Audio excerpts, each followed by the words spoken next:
sont encore une fois en Blue Side. Ils auront donc le first pick. Et niveau des bans, ça reste toujours la même chose. C'est le Jace souvent qui est ban. Pour le coup, on aura un Rumble. Alors, je connais beaucoup moi l'Excess, je parle beaucoup avec eux en ce moment. Ils étaient en train de chercher un top laner. J'essaie un petit peu de les aider aussi dans ce rôle-là parce qu'ils ont eu un problème avec Bambino qui a eu son PC qui a crash. Comme je vous dis, j'essaie vraiment d'être présent pour ces joueurs français qui souhaitent s'investir. Et moi, je sais à quel point c'est pas facile vu que je suis passé par là. Donc, on essaye de l'apporter au moins l'expérience. Ça ne coûte rien pour les aider. Ils ont Shemek qui avait impressionné pour moi, qui a été le joueur MVP de ces qualifications Millennium, qui n'a pas pu être disponible ce soir. Donc c'est le meilleur Rumble de France. Moi, j'ai aucun doute là-dessus. Et on a eu ce remplacement de Vokoilop que je ne connais pas pour l'instant en termes de niveau de jeu. Donc il va nous montrer de ce qu'il vaut. Il joue aussi Rumble. Voilà le ban de Rumble. Il est ban en effet. Donc, et Jace, c'est parce que Malaya l'avait sorti sur la game précédente et que je pense que les Millennium Spirit ne veulent pas jouer contre un Jace, tout simplement. On aura du Lee Sin aussi qui sera ban, donc des bans qui restent pour le coup assez classiques. En face, le Fiddle, le Thresh et le Gnar. Ça va laisser un Z Open qui va être first pick par les Millennium Spirit, qui va être donné à Tio. En face, on va voir... c'est vrai qu'on a une Kalista Open. La Kalista Open, je pense que Mactor va sauter dessus. Et on aura de la Elise. La Elise Jungle, est-ce que tu penses qu'elle a vraiment une chance de revenir un petit peu dans les méta? Parce que c'est vrai qu'elle a été pas mal oubliée dernièrement. Elle est passée en dessous de quasi. Je la trouve pas si forte que ça. On est dans une méta où l'attaque speed prime. Donc les champions auto-attaque, Xin-Zhao, Atrox, même Jarvan, c'est un peu faut oublier. Après, c'est l'un des seuls qui reste quand même correct grâce à cette capacité de gank et sa mobilité. Mais tout ce qui est attaque speed, Shaco, Atrox, Xin-Zhao, Shyvana, Maître Yi, même un Jax Jungle pourrait revenir. Enfin, tous ces champions-là sont vraiment remis en avant. Les champions comme Kha'Zix, Lee Sin, c'est le seul. Pourquoi? Parce qu'avec cette possibilité de counter jungle, il reste trop mobile. Donc malgré tout, il n'est pas attaque speed, il n'est pas trop auto-attaque Lee Sin, mais il reste trop mobile. Tu as aussi une deuxième phase de jungle, c'est les champions à sustain. Warwick qui est aussi attaque speed d'un côté, donc il a vraiment c'est genre the jungler. Tu vois, tu as Warwick qui est au-dessus de tout le monde et tu as Fiddlestick qui se débrouille très bien grâce à son drain.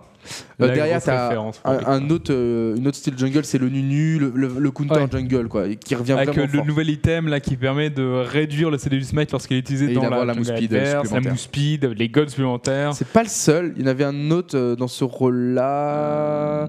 Au niveau du counter jungle, il y avait Nunu et un autre, je l'ai plus en tête, j'ai pas tous les junglers non plus en tête. Je crois que Shyvana peut revenir aussi grâce à cela, mais il y en avait un autre, bon bref, je l'ai pas en tête. Udyr. Udyr. Attack speed et fort en counter jungle, c'était Udyr. Donc lui aussi pourrait revenir, mais il faut que les joueurs prennent des risques, quoi. On est dans un début de saison. Olaf. J'en vois plein. Olaf. Je me dis, est-ce que c'est juste la tentation comme ça, essayer de nouveaux champions, ou c'est vraiment fort? Et pour le coup, it's very good. C'est very good. Tu approuves de ce pic. Ouais. Mais donc Oro le joue là-haut. Je regardais un petit peu, mais en fait c'est Polokov. On me dit que c'est Poliokov, mais c'est Vokoilop ou c'est Polio? C'est Poliokov, mais du coup il va être top lane. Mais il va être top lane.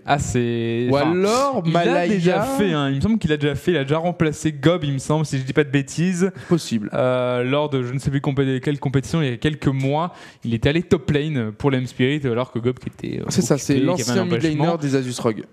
Et en effet, donc c'est l'ancien millénaire des Asus Rogue, mais non, il a été remplacé, si je dis pas de bêtises, par je ne sais plus qui. La mouette peut nous informer. Putain, mais la mouette, quoi, notre information, notre source d'information permanente. Il faut savoir placer ces gens. Il faut savoir placer ces gens dans ce milieu, c'est important. Voilà, on est à gauche, à droite, on a les infos quand on en a besoin.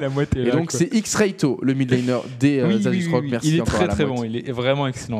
Pourquoi tu remplaces Polokov? À cause des études, parce que c'est vraiment un joueur très talentueux. Moi, je l'ai suivi avant que Asus Rogue se lance. Et l'âge aussi.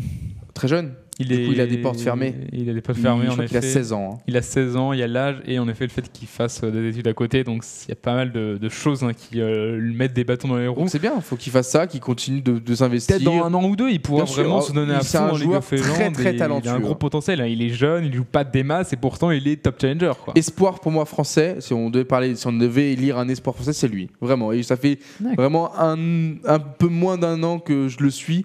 Et s'il y avait un espoir français sur qui il faut miser Moi, j'aurais misé tout de suite sur Polyakov. Malheureusement, voilà, dans l'état actuel, très jeune, donc famille, etc., études, etc.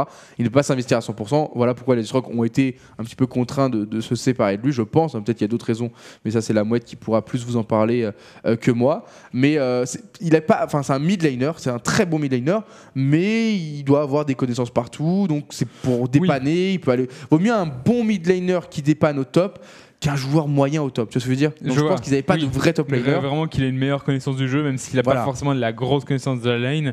Au moins, il sait à quoi s'attendre. Mais on a un pick de Shyvana pour Narcus. Et un Olaf. Et justement, je voulais te parler. Justement, je cherchais un autre jungler qui, je pense, marche bien dans cette méta. Et je pensais à Shyvana. Et j'avais oublié.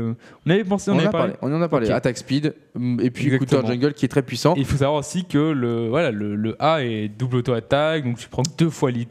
Exactement. Tu perces énormément. Puis ça, vu que c'est des magic damage avec le souffle de flamme et tout, c'est des gros dégâts hybrides. Quoi. C'est vraiment un champion hybride. Elle profite du dragon, 8% d'AD et de dégâts magiques en plus. Et donc c'est un champion qui s'y retrouve totalement. Maintenant, manque de contrôle au niveau de ce pick. C'est que l'ultime. L'ultime, s'il arrive à être bien placé, peut vraiment faire la différence. S'il n'est pas bien placé, là c'est une Shyvana qui devra courir pour mettre des dégâts et ça ne sera pas forcément efficace. Mais hâte de voir comme une Shyvana jungle. Mais je n'ai jamais vu Narcus jouer à Shyvana. Peut-être c'est la nouvelle. Est-ce qu'il la traîne cette Shyvana? Je ne parle pas. Moi, je ne vais pas annoncer ce que mes joueurs traînent ou pas. Je sais pas. Peut-être que c'est la première fois qu'il la sort. En tout cas, je vous laisse observer ses runes et maîtrises. Donc Shyvana qui va être sortie par Narcus. Il y a une très bonne composition. J'ai vraiment une composition que j'aime beaucoup. On a Tio sur son assassin. Il va pouvoir gérer sa lane assez facilement. On a du contrôle grâce au Braum et la Irelia. Donc ça compense le manque de contrôle de la part du midlaner et du jungler. De l'autre côté, on a des dégâts magiques physiques bien répartis parce que Shyvana c'est principalement physique, mais elle applique quand même 30% de dégâts magiques via tout ce qu'on a dit, souffle de flamme, etc. L'item aussi qui va appliquer des dégâts magiques. Donc ça va compenser le fait qu'on ait un physical damage au mid et un physical damage au top, même si Irelia inflige des dégâts bruts, du coup on s'y retrouve quand même. Et qu'est-ce qui compense aussi au niveau des dégâts magiques? Très bien mis. Corki, 60%, même 55% de dégâts physiques, 45% de dégâts magiques. Du coup on a vraiment une composition qui va être impossible à tanker, mais faire attention quand même à cette équipe d'XS qui a impressionné durant les qualifications Millennium. Et on aura du Olaf, mais pas dans la jungle pour le coup. Le Olaf ira top lane pour le Polyakov contre une Irelia. Donc, saison 1, saison 2. Ça me rappelle Olaf dominait Irelia. Exactement, ça rappelle un petit peu les anciens match-up où tu avais des Olaf et des Irelia. Et en effet, Irelia avait un peu de mal contre ce Olaf. Après, le Olaf a été rework depuis. Et il a été un petit peu modifié sur exactement le même gameplay. Bien sûr. C'est plus le Olaf où tu rushais Shurelia Warmog et tu déchirais tout le monde parce que tu avais des trous de damage complètement cassés. Bien sûr. Là, il faut quand même acheter un petit peu d'AD. Les dégâts sont quand même un petit peu réduits. Moins tanky aussi. Il avait eu des stats de base bien nerfs à une période. Exactement. Donc au final, l'ancien Olaf tenait la Irelia, mais est-ce que le nouveau va marcher? Est-ce que cette nouvelle saison va vraiment permettre à ce Olaf de se propulser même sur la top lane? Non, je pense pas. Moi, je pense que c'est juste vraiment limité sur la jungle. Exactement. Et il a la speak, il a vu qu'il y avait Braum Irelia, il sait qu'il va être un petit peu tranquillou en termes de DPS en fight. Maintenant, je pense que logiquement, Gob devrait s'imposer sur cette top lane grâce à son expérience et sa maîtrise de lane face à un Polyakov qui est un joueur très talentueux, je le rappelle, mais qui n'est pas à sa place sur la top lane. Donc maintenant, après, il doit avoir peut-être on va se renseigner, mais peut-être qu'il a un champion top. Quand l'adore solo, t'es obligé de jouer top. T'imagines, t'es obligé de jouer top, il sort à chaque fois Olaf, ce que je ne pense pas malheureusement. Mais voilà. Polyakov, il aurait dû sortir sa Riven parce que sa Riven il la joue mid et Riven est forte contre Irelia et peut être joué top, donc après ça nécessite certaines mécaniques, il les a parce qu'il a spam au mid, c'est pas le même comportement à adopter en top lane, un petit peu trop all-in, mais il valait mieux ça que quelque chose sur lequel il est moins à l'aise. Écoute, on verra bien, mais sinon pour le reste des picks, donc la Elise jungle on en a parlé, toi tu n'es pas fan vu que ce n'est pas un jungler qui va profiter de qui m'en a parlé de cette Elise, mais c'était avec l'item slow. L'item slow dégâts bruts pour pouvoir placer le cocon. À ce qui paraît, il y avait quelque chose à faire. C'est pas bête. Puis au final, Elise, ça fait partie de ces junglers qui ont un très bon sustain naturel aussi, qui peuvent rester dans le jungle très longtemps. Tu peux jouer avec les araignées pour qu'elles tankent à ta place. Exactement. Donc tu peux vraiment rester très très bien dans la jungle. Donc moi franchement je pense que ce pick d'Elise pourrait peut-être un petit peu revenir. Moi j'ai peur qu'il s'essouffle et que face à des champions attack speed comme Shyvana, si elle ne réussit pas ces 10 premières minutes, elle est en late game, elle se fait complètement souffler par une Shyvana, quoi. Bien sûr, Shyvana va mettre si Narcus ne loupe pas sa phase d'early, c'est-à-dire au niveau du farm, au niveau de la gestion de la Elise, et si les lanes ne fit pas une Elise ou un autre champion, il va arriver en teamfight, il va mettre des 50% à l'engage. Il va mettre 2-3 petites baffes. Il faut bien gérer les mécaniques. Shyvana, tu auto-attaques, tu actives le Q-spell. Ça te fait 3 auto-attaques sur l'item en plus avec le bonus de Magic Damage. Un sous le 2 flamme en constant. Un champion qui est naturellement très tanky via l'ultimate parce que ça double les résistances du passif. Je crois qu'on passe de 15 à 30 au rang maximum. Donc 30 d'armure, 30 de risque magique supplémentaire gratuitement. C'est un champion qui devient extrêmement percutant. Ça rappelle un petit peu la dernière saison, le début de la dernière saison, la saison 4, on voyait plein de Shyvana sur la top lane pour le coup. Mais écoute, une Shyvana jungle, hâte de voir comment ça va se passer. Mais n'est-ce pas un petit peu dangereux de partir sur une Shyvana pas de succès naturel? Shyvana est une jungle assez compliquée peut-être dans les premiers niveaux. Ouais, jungle qui va être très difficile. Après, je pense qu'ils vont strater pour essayer de mettre Narcus dans une bonne situation. On va voir où il start. Après, il y a le start crapaud, enfin le start crump pour s'habituer, qui vous permet de renvoyer les dégâts. Donc, certes, il va subir quand même pas mal, quitte à faire un back early. Et dans tous les cas, lui, son but, c'est un peu d'AFK farm. Oui. Atteindre le niveau aussi. C'est un AFK, et c'est vraiment pas mauvais l'AFK jungle actuellement. Il faut juste que les lanes soient préparées. Attention, le Q-spell. Ah, il a pris le Z. Oui. Donc ça paraît logique. En même temps, commencer au Q dans la jungle, ça l'aurait mis un petit peu dans la panade. Donc il a pris son Z avec sa Shyvana en effet. Donc il n'a pas su récupérer la ward, mais bon, ce n'est pas non plus dramatique. Je vais juste attendre une seconde, retirer le chat. Comme ça, on verra bien la game comme il faut. Tu fais bien. Et j'ai fait le ménage parmi les pics, parmi l'ordre des champions. Merci, je pense qu'on est plutôt bien. Ah, j'ai juste fait une petite bêtise. C'est bon. Donc on a du Fizz Z, un match-up plus envers de Z, je dirais, pour le coup, puisqu'il a plus de portée. Un Fizz à un moment de la game. Au early, oui. Il a plus de portée, il peut provoquer Shuriken sur l'élastique de Fizz, vu que c'est un corps à corps. Mais après, à bout d'un moment, quand Fizz est stuff, il remporte le match-up face à Z. C'est l'un des rares champions qui, avec le Zhonya, peut vraiment dominer le Z à un moment de la game. Donc en split push, gagne contre Z, quand bien évidemment les mécaniques sont bien réalisées. Parce que si tu envoies le poisson et que du coup tu vas juste après R pour éviter le poisson, là tu as un petit peu de difficulté. Alors on start au niveau du crump des deux côtés. En tout cas du trade sur la mid lane. On a pris le Z pour Malaya, pas pris le E avec son fils. Il a envie de trade à l'auto-attaque contre le Z. Et il a raison puisqu'il a mis assez mal son vis-à-vis de Tio. Et une mid lane qui est pour le coup dominée dans les premiers niveaux. On a beaucoup de joueurs challenger actuellement, donc qui font partie des 200 meilleurs européens. Oui, du très très haut niveau. Alors que là, Yuru qui fait parler le canon avec bien évidemment cette chevrotine. Et l'avantage, en tout cas, de posséder un support qui a d'apporter, puisqu'on peut poke bien plus violemment dans les premiers niveaux. Attention, sur la mid-lane, ça peut partir. Il y a les sbires. Et Malak a fait une erreur, là. Et oui. Et Tio. Oh mon 4 Dieu. gold dans la pocket, mon Tio. J'aime bien quand il est comme ça, il a profité de l'erreur de Malaya qui perd en plus de ça son flash. First Blood récupéré sur cette seconde game, tout comme la première. Tio qui est vraiment en grande forme ce soir. À croire que son nouveau rythme de vie, il était levé à 8h aujourd'hui, alors que là, Novacaine qui va peut-être suivre. L'ignite non, ça ne suffira pas, mais pour le coup, c'est le Grave qui est un petit peu en danger. Les stacks qui vont impliquer le stun qui va partir. Et du coup, la bombe qui va pouvoir être placée, le flash out qui va être forcé, ça joue très bien. Les Spirits qui sont en forme, ils dominent la bot lane, ils dominent la mid lane. Et pour ce qui est de la top lane, bon, c'est Gob, je me fais pas de soucis. En plus, on est passé niveau 3, donc le trade qui va pouvoir être assez bien pris. Des lanes qui se passent bien. Et une jungle, alors je ne sais pas comment ça se passe pour Narcus pour le coup. Mais c'est vrai que, je sais pas si tu as écouté la libre antenne tout à l'heure, il y a quelqu'un qui est passé, un jeune de Montpellier, et qui était assez énervé contre Malaya et qui avait vraiment boosté Tio pour le défoncer. Petite dédicace à lui, parce que Tio est en train de faire le travail. Bon, il avait été un petit peu vulgaire, bien évidemment, mais ça faisait partie du show, on va dire. Mais c'était, voilà. Je pense à lui, vu que maintenant Malaya s'est fait détrousser en 1v1. Bien évidemment, la game est loin d'être jouée. C'est sûr. Mais voilà, petite dédicace. Grâce à Sourcebud, il va pouvoir vraiment prendre le contrôle de sa lane. Tio, 3 épées longues. Il n'a pas envie de jouer tanky, il n'a pas envie de partir sur l'Exunker. Maintenant, il va rush un Bruta ou rush la Cutlass, ça dépendra de ce qu'il préfère. On va avoir un petit gank de la part d'Aelis sur la mid lane, mais après, gank 1Z, ce n'est pas ce qui est des plus évidents. Et il y avait une petite ward qui a été placée par Narcus, donc au final, le gank qui ne servira pas à grand chose. D'où l'utilité de Smite, les vrais, c'est extrêmement important.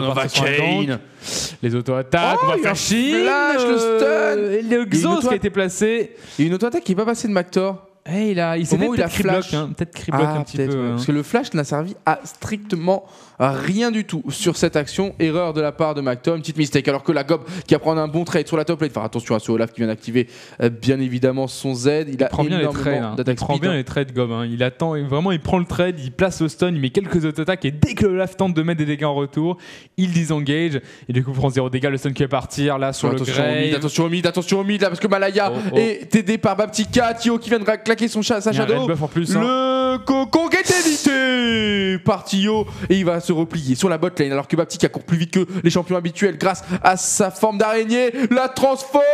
Et oui, en plus il a gros dragon. Tio. Oh non! Oh non, personne n'est sorti. Attention, le dragon. Attention!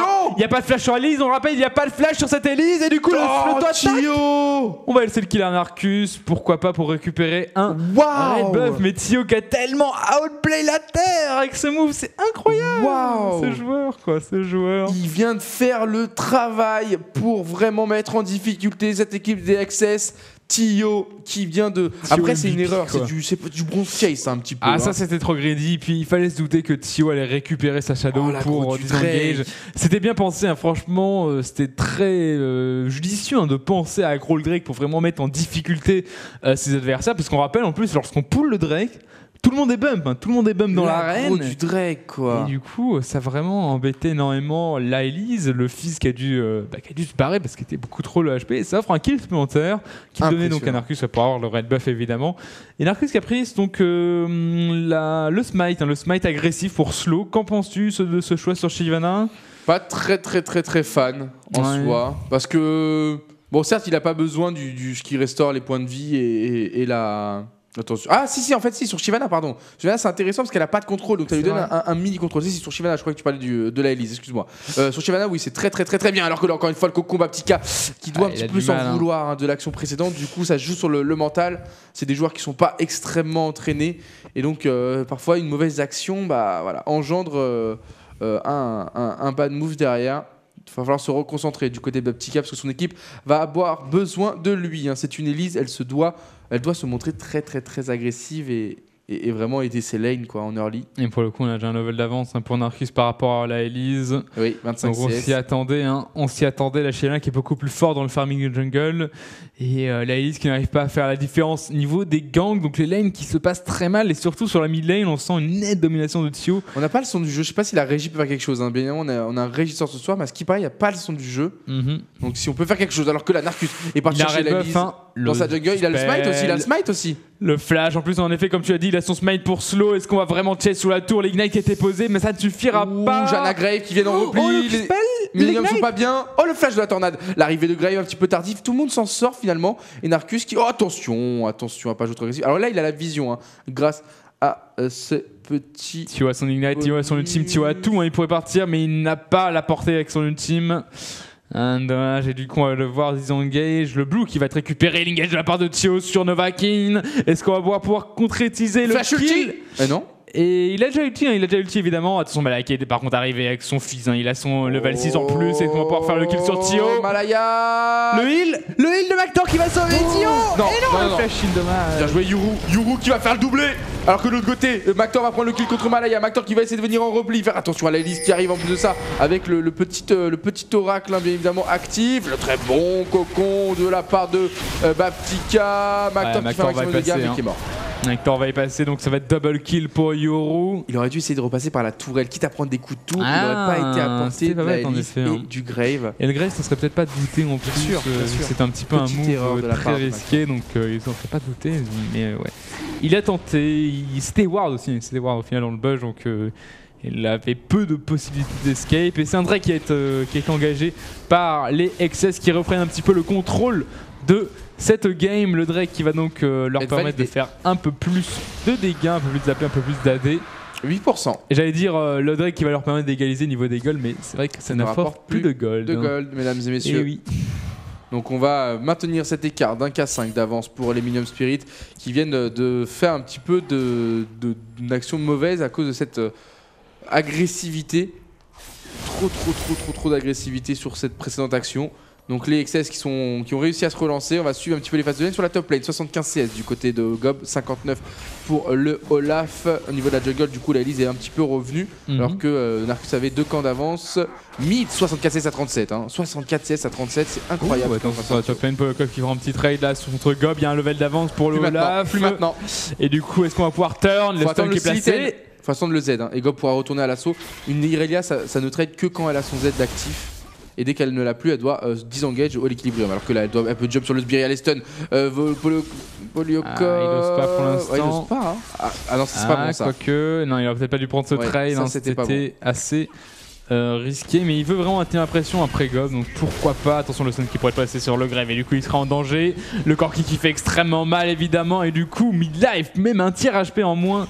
Ou la Elise qui était en danger. Plus de mana en plus, qui va devoir back sous sa T2. Très agressif Narcus. Et plus de red buff, exactement comme tu as dit, très agressif dans la jungle. Il a même su récupérer le raid. Normalement ils sont bien les Millennium là, même si c'est dans la jungle adverse que ça se passe, la Elise est obligée de back donc Polokov est pas bien du tout.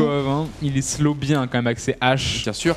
Donc il s'en sort assez bien, il a le Ghost qui a été claqué, donc est-ce qu'il va pouvoir courir assez vite parce que Thio... Il va se terminer là, et Thio qui arrive. Thio n'est pas loin. Oh bien joué ça Narcus, très malin, il l'a senti arriver. Quelle vision et Malaya qui est pas bien, il a plus son E, il est mort Malaya. Quoique les shurikens ont été ratés de la part de Thio. Ah le shuriken qui rate et du coup non, on ne pourra pas faire le kill, dommage. Et la wave de creep qui en plus était là pour embêter un petit peu Thio, puisqu'on rappelle que le fils lui n'en a rien à battre de la wave de creep puisqu'il peut passer à travers grâce à son passif, très utile, on l'oublie souvent mais c'est assez pratique. C'est vrai. Et du coup il s'en sort, même si c'était un peu risqué. Le E-in, je n'aurais pas osé, mais au final, il savait ce qu'il faisait, Malaya. Narcus très malin, il l'a senti venir. Ouais, franchement, le dodge du poisson, il n'y a rien à dire, c'était vraiment excellent. Et Narcus qui, au final, dans cette game, se base plus sur du counter jungle, donc n'aurait-il pas dû prendre l'item qui permet le smite? C'est pas mal. Bon, après, c'est vrai que ce qui lui permet de faire de counter jungle, c'est aussi c'est aussi le smite qui arrive, qui slow et qui met des dégâts bruts. S'il n'avait pas cette force de contrôle, un peu plus de burst, peut-être qu'il ne pourrait pas se permettre de counter jungle autant quoi. Donc au final, il a toujours autant de difficultés dans la jungle. Aïe aïe aïe, c'est dur pour Narcus.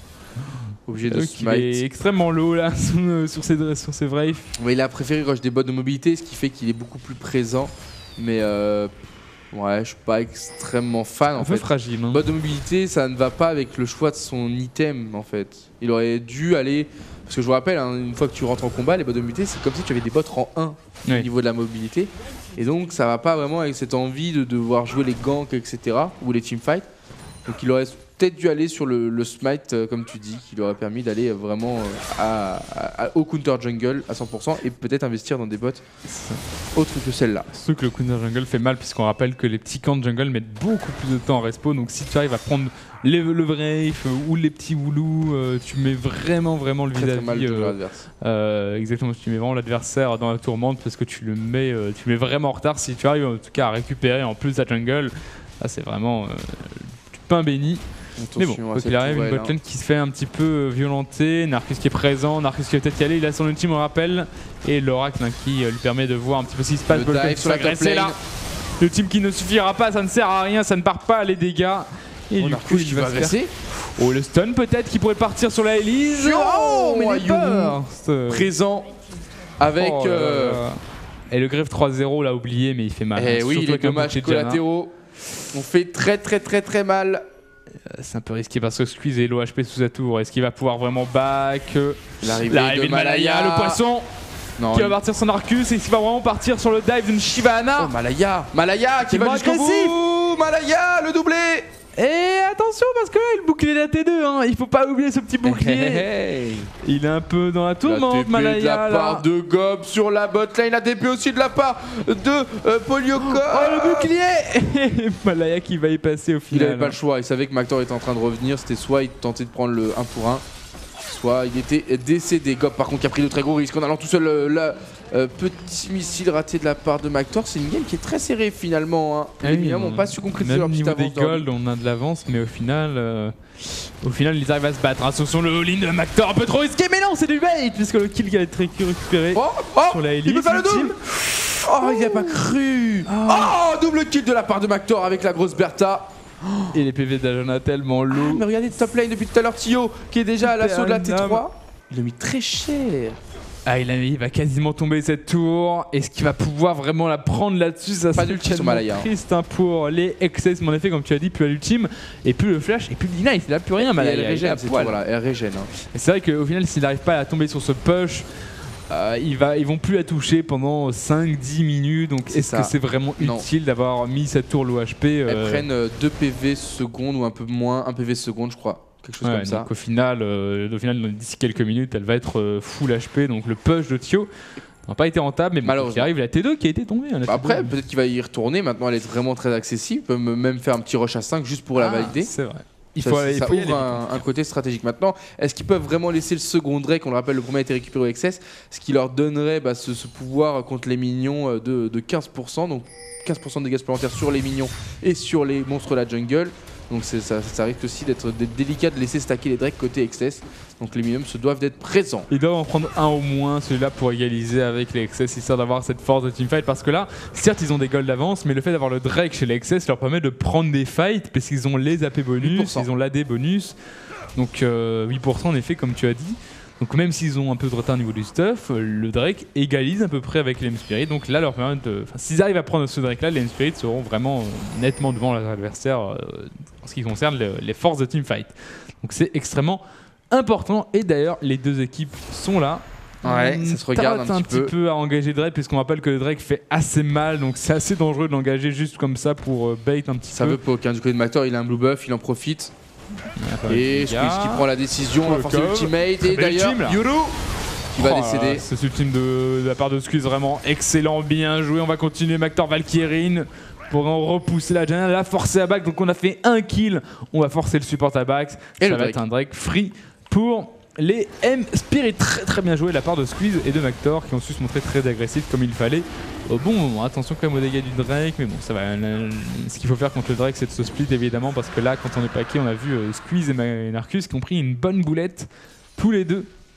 Mais en ce paquant, ça se passe plutôt bien. Puis l'item de Narcus qui permet de clean évidemment extrêmement vite ce Drake. Donc une game qui va devenir un peu plus compliquée pour les XS. Ils arrivaient à tenir jusque là, même malgré la difficulté, ils arrivent à tenir. Mais là, ça va devenir un peu plus compliqué. Et voilà, le smite de la Wraith qui va être révélé à la pink, c'est très très utile cette petite Wraith. Et ça marche même avec les pinks au final. Donc c'est assez efficace, très important de se servir de smite comme il faut. Il ne faut pas smite vraiment au hasard, il faut smite au début. Par exemple, le gros crapaud pour clean plus vite, puis après tu smites tes wolves si jamais tu as un problème de counter jungling, parce que les wolves permettent de placer une petite ward qui se déplace dans ton jungle. Et après tu smites tes vrais si tu décides de gank, puisque ça retire les wards. Donc vraiment, il faut jouer intelligemment. Attention, le gank qui va partir sur Yoru, le Z qui va partir, est-ce qu'il va pouvoir mettre son burst? Mais oui, le kill qui va être récupéré par Mactor, très bien joué. Et oui, le final, l'exhaust qui n'aidera pas Yoru. 2 morts d'affilée au final, 3 morts même d'affilée pour Yoru qui était à 3-0 il y a quelques minutes, et au final on est en arrivé totalement à le shutdown côté M-Spirit.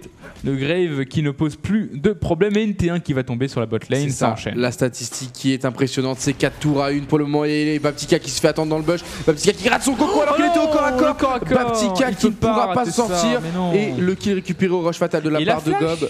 Très très très bien joué de sa part. De l'autre côté, on a Squeeze qui essaie de bloquer le repositionnement de Malaya. Alors que peuvent faire les M-Spirit pour le moment? Ils ont pris énormément de gold d'avance. Il va falloir aveugler l'adversaire. Pour cela, récupérer des trinkets rouges, s'organiser au niveau de la prise de vision. Le Nashor qui va pas tarder à faire son apparition, il est quand même un petit peu trop tôt pour le prendre, vu qu'ils sont actuellement level 9 jusqu'à 11. Donc il va falloir mettre la vision dans la jungle adverse, vu qu'on peut se permettre d'aller chercher des fights avec autant de gold d'avance. Attendez pourquoi pas le prochain Drake pour le valider et avoir le deuxième bonus avant d'envisager pourquoi pas une prise de baron, et jouer sur le counter jungle principalement. Donc être présent sur les respawns de bleu, de rouge pour tempo jusqu'à la 25e, là où le baron sera un petit peu plus envisageable, et là où on pourra forcer les XS eSport à ressortir de leur phase défensive. Donc jusque là, si on a bien suivi, prise de vision, cancel de vision, et on se regroupe côté Millennium pour aller chercher les escarmouches ou les teamfights dans la jungle adverse. Petit ward qui va être retiré grâce au Wraith. Et du coup, c'est assez intéressant de la part de Baptiste ce qu'il fait là. Ouais, pourquoi il a tiré son trinket rouge alors qu'il avait encore l'oracle Oui, c'est un peu dommage ça pour le coup, mais ce que je veux dire, oui, Baptiste, je sais pas si t'as remarqué, mais il a flash dans l'action contre la Irelia. C'est un petit peu ballot quoi, il a flash au moment de sa mort. Donc on sent que la Elise a un peu du mal. En effet, comme tu as dit, il est pas dans sa game, il a même pas encore terminé son item jungle, il a même pas encore terminé l'item AP.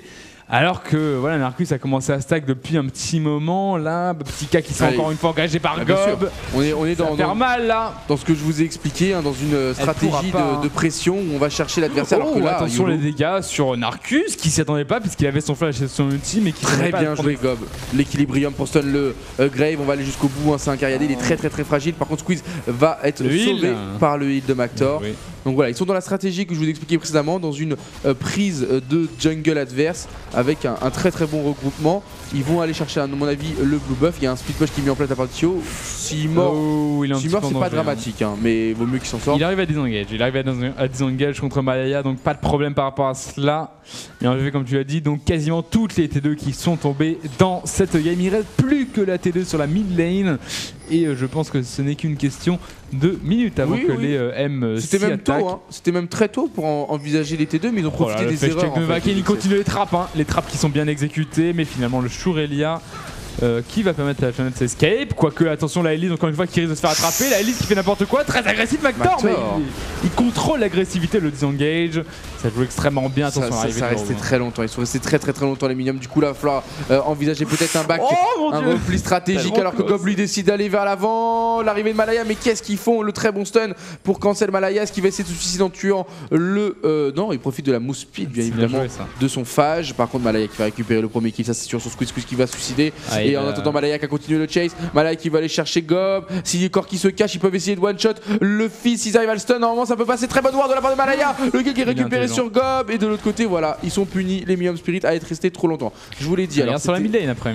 Oui, il y a le speed push qui est en place, mais c'était tôt pour envisager des T2 et ils ont réussi à les prendre grâce au catch en permanence des adversaires. Donc c'est aussi les erreurs de leur adversaire, les erreurs d'expérience qui auront permis de prendre des T2 aussi tôt, alors que la tourelle et Dommage sont incroyables. Il va falloir s'y habituer à ça. Mauvais quand même contrôle de l'aggro de la part d'M-Spirit qui aurait pu un peu s'échanger avec le team de Tio.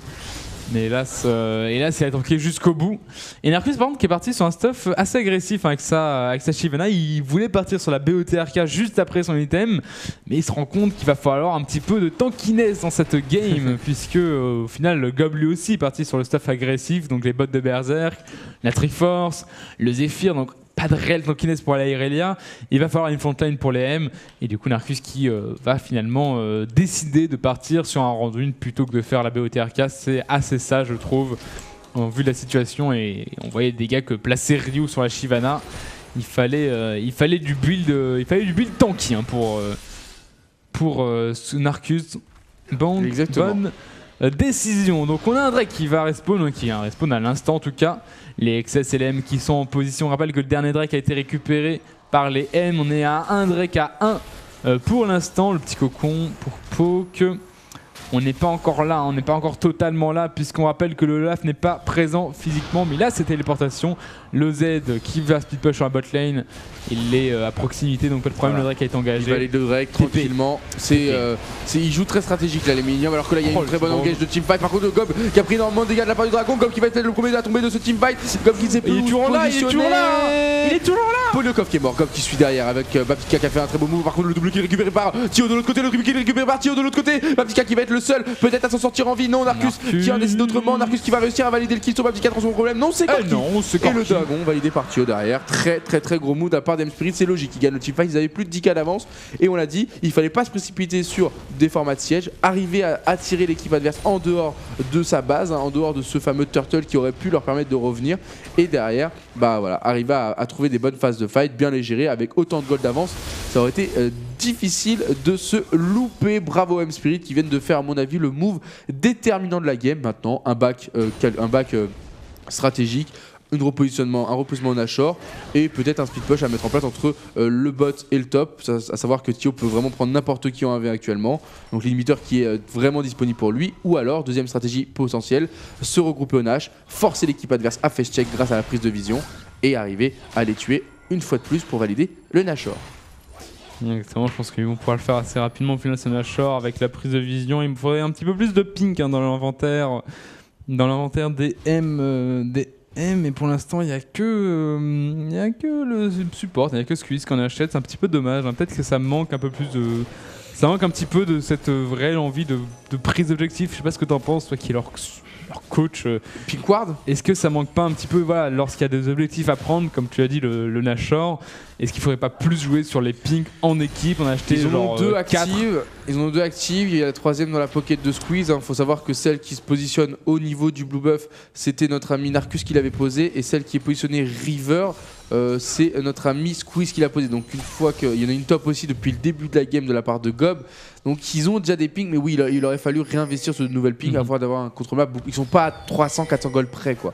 Donc oui, après, est-ce qu'ils ont la place dans leur stuff, ou est-ce qu'ils ont les golds nécessaires au moment du bac? Ça, c'est autre chose, mais oui, il faut bien évidemment investir dans des pings pour vraiment prendre un contre-map serein, en plus des trinkets. Et derrière, bah voilà, ils veulent faire ça là pour l'instant. Il y a le split push qui est en place entre Tio qui est bot lane, donc pour l'instant. Tio attend, pour l'instant Tio ne bouge pas. Parce que le top est pas en place en fait. Tant que le top n'est pas positionné offensivement, Tio ne doit pas se montrer parce que ça va être un moment où il va pouvoir être tué. Et s'il est tué, tout le split push tombe à l'eau. Parce qu'ils ont le temps de se repositionner top et du coup de défendre en même temps l'inhibiteur top. Par contre, si ça push au top, Tio, il y a plus le en plus sur Malaya. Attention, le ça va rien changer, il va prendre le one shot et il se repositionne. Ça change rien. Il est trop on stuff en fait. Quel joueur, mais il est tellement fort. Attention, par contre, là c'est Polokov qui prend extrêmement cher. Ulti qui va partir, mais ça ne suffira pas. Narcus, l'envol du dragon. Extrêmement bien joué. La tour qui fait extrêmement mal. Attention, l'arrivée de Yoru, il a évité son flash, Mactor. Très bien joué. Et Gob qui est derrière, Gob qui va faire un carnage là. La mousson, le coco, ils sont mal compris les deux. Yoru qui va récupérer le kill sur Narcus. De l'autre côté, Gob qui essaie de faire un maximum de dégâts sur le grave. Yoru qui va peut-être prendre un double kill. Non, récupéré par un petit Mactor qui go in. Coco, mais attention, l'arrivée de Gob qui va pouvoir faire le double kill. Et Novakian qui va claquer l'exhaust beaucoup trop tard. Regarde sur la bot lane. C'est un T3 récupéré sur la bot lane, aucune prise d'inhibiteur. Bon, c'était pas stratégiquement ce qu'il fallait réellement faire. Compliqué, hein, quand même. Mais bon, ça aurait pu être beaucoup plus grave. Mais oui, on va perdre un petit peu de temps côté Millennium. Mais deuxième inhibiteur à nu. Mais bon, le plus important, c'est plus important de valider un inhibiteur que de casser les T3 de tous les côtés. C'est pas comme les T1 ou les T2, t'en as besoin pour que ton push soit constant sur les 3 lanes. Là, d'avoir deux inhibiteurs à nu ne change strictement rien. Ouais. Il faut réussir à les tomber. Il aurait fallu se focus plutôt Tio sur la top lane et les 4 sur la bot lane. Comme ça, au moins Tio, au lieu de récupérer une tourelle, il avait un créneau pour récupérer un inhibiteur qui aurait été beaucoup plus intéressant en cas de prise de Nashor juste après. Donc là, ils vont devoir repartir, à mon avis, sur ce même système de on déward, on ward et on met un split push en place pour voir comment l'équipe va réagir. Et si ça ne marche pas, si l'équipe réagit au mieux et que les Millennium ne trouvent pas d'opportunité, se replier sur un Nashor et faire en sorte que l'équipe adverse soit contraint de venir checker, voir s'il est fait ou pas. S'ils viennent pas checker, on fait le Nashor. S'ils viennent checker, on engage un teamfight avec, je rappelle, 14K d'avance. Ça devrait normalement se passer plus simplement. Donc on verra bien. Donc qui va être envoyé en speed push, c'est la Irelia évidemment qui a toujours sa téléportation de up pour le cop qui va être envoyé contre la Irelia. Attention, par contre c'est l'engage sur You. Regardez Tio tellement agressif qui va repartir et les... Pop. Voilà, bien joué Z, c'est magique. Il fait de la magie avec le corps de Yoru. Il est parti de très loin. Il a activé la Yumu pour courir et arriver très vite sur le Grave. Et celui-ci n'a rien pu faire, même si Malaya a tenté de le défendre. Et du coup, c'est du 4v5 extrêmement bien joué de la part de Tio, l'inhibiteur qui va tomber grâce à ce kill sur la bot lane. Et regarde son langage qui est fait de la part de Narcus, qui est envoyé devant. Est-ce qu'on va vraiment tenter quelque chose côté XS? Je pense que c'est trop tard. Il faut laisser les N partir parce qu'ils prennent trop de risques. Les XS, attention au Swiss qui monte sur la tour. Et là, il a son Brome, il arrive à bien tanker. Mais voilà, un très bon catch sur la bot lane. Donc on a pris l'inhibiteur, ça va vraiment débloquer la situation pour les M-Sped qui vont pouvoir a priori récupérer un Nashor incessamment sous peu. Il en manque juste un tout petit peu de vision, mais dès que le push sera fait par les super creeps, le Nashor qui sera Ouais, au bout d'un moment, il faut prendre ses responsabilités. Ils ont toutes les cartes en main pour pouvoir Thio, il joue bien. Franchement, Thio, il débloque les situations. Il met le speed push en marche. Il arrive à faire les kills qu'il fallait. En plus, le kill sur le Grave, c'est le plus optique. Par contre, là, il y a une ward. Des personnes, sans doute, Mactor et Narcus, qui sont dans ce bush du raid. Narcus qui a compris, vu que la pink ward était positionnée. Mais voilà, ils vont perdre leur contrôle quoi, à faire ce type de back. Braum qui a l'air de se diriger plus vers un Drake. J'ai l'impression que les M-Spirit se focus principalement sur le Drake afin de valider le troisième Drake et donc le fameux bonus des 5% de move speed supplémentaire sur tout le monde. Ça c'est important, ça c'est un excellent pour buff. Les rotations. Et du coup ça va être engagé par les excès de téléportation. Et du coup on va le voir disengage, mais Thio qui arrive là. Il est lancé Thio avec son Z et du coup c'est Malak qui est dans la tourmente. On a une Elise qui est extrêmement mal aussi. Le premier kill qui va le récupérer Mactor. Sur le Mactor. Attention qui va devoir temporiser, mettre un maximum de dégâts puisqu'il était mort. Donc autant rentabiliser sa mort. Gob qui va pouvoir dash sur Yoru, des énormes dégâts et en plus la force de Chase puisqu'il court très vite entre le Z et la Triforce. Et Polokop qui va tomber, ça va être le ace pour les M-Spirit. Non, pardon, j'ai un dit Nova Kane qui est toujours là, mais quoi qu'il arrive. Alors on va faire le Drake ou un Nashor ou même il peut faire les deux. Drake, il peut faire les deux. Il peut même faire les deux. Vu comment la base va se faire assiéger par les grosses bières, ils ont un vrai timing. Après, ils pourraient aussi envisager de prendre l'inhibiteur top. Là, Thio, qu'est-ce que tu fais sur cette tourelle? L'inhibiteur top était totalement accessible. Si on arrive à prendre l'inhibiteur mid, grâce à la. L'inhibiteur mid, c'est en fait, le l'inhibiteur mid, ils vont mettre tellement de temps. Tellement vouloir le prendre, excusez-moi, qu'ils vont se faire return par l'équipe adverse et ils vont peut-être perdre le Nashor derrière. Donc c'est le type de calls qui sont très très risqués. Ils ont le temps de le valider. Par contre, il faut envisager un back ou alors peut-être un revive parce que Malaya c'est totalement loupé. L'erreur, il a pas Sodonia en plus. Mais oui. Il avait pas Sodonia, mais qu'est-ce qu'il fabrique Malaya? Pourquoi cet engage?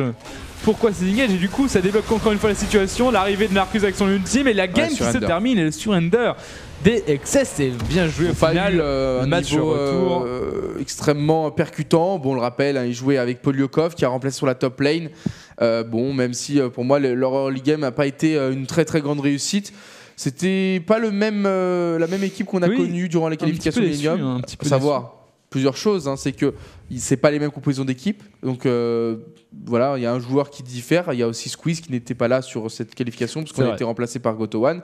Et du coup, la phase de draft qui est différente. Moi, j'avais beaucoup pointé la phase de draft dans cette défaite des Millennium face aux XS. Là où les XS avaient vraiment bien analysé l'équipe adverse, réussi à prendre des très bons pics. On avait le Zilean face au Z, on avait le Rumble qui a totalement surpris le Maokai de Gob. Donc, on n'avait pas du tout le même scénario. Là, on a vu les Millennium Spirit sur une nouvelle map qu'ils ont très bien, à mon avis, compris. Il y a toujours des choses à améliorer. On a vu quand même quelques petites erreurs. Mais sinon, dans l'ensemble, c'est vraiment bien géré. Face à une équipe des XS qui, elle, pour l'instant, à mon avis, a un petit peu moins de temps de jeu, donc le temps de comprendre comment marche cette map, ils vont pas être à mon avis très présents en termes de niveau, mais les M-Spirit ont fait ce qu'il fallait. Ils ont validé la victoire et du coup la qualification pour la suite. D'ailleurs, on a Narcus avec nous. On va rapidement passer en page de publicité, repartir sur Dailymotion et on se retrouve dans 5 minutes maximum avec Narcus en interview. Donc restez avec nous si vous voulez entendre le capitaine des M-Spirit et savoir comment ça s'est passé un petit peu ce soir. Donc dans 5 minutes, on revient sur Dailymotion. Vous aurez juste à refresh la page si vous êtes sur Millennium.org, rien de plus. À tout de suite, juste après ça. Je sais pas s'il a réussi à être en roche. Ah, je crois que c'est bon. Non? Il a failli.